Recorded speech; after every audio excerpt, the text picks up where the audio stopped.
Hello, everyone. Big news out of Portland, Oregon. President Donald Trump has deployed federal troops to the city, a move he says is necessary to restore order. But local leaders are calling it an abuse of power, insisting that the city remains under control without federal intervention. So, what exactly is happening? Protests have been ongoing in Portland, mainly outside immigration detention facilities. While the numbers have been relatively small, Trump has authorized federal forces to use full force if necessary. Supporters of the move argue it's about restoring law and order, but critics, including Oregon's governor, say this is nothing more than a political power move. The governor was clear: Portland is not in a state of insurrection, and there is no national security threat that would justify military involvement. Local officials maintain they have the situation under control and do not need federal troops escalating tensions.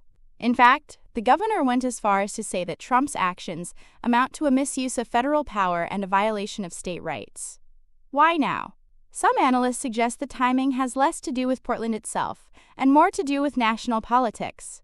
With Trump facing negative headlines and slipping approval ratings, this move may be an attempt to change the narrative and project strength heading into election season.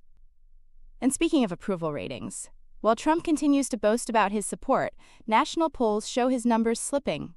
Many independents and moderates are worried about economic uncertainty, and some within the White House are already promising that next year things will look better.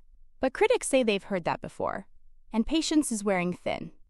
Meanwhile, the political back and forth online has turned heated, with allies of Trump accusing opponents of fascism and Democrats firing back with the same charge.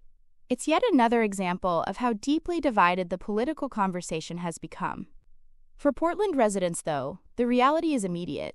Federal troops are on their streets, despite local leaders rejecting their presence. The governor summed it up bluntly: Oregon is our home, not a military target. So what's your take? Drop a comment below.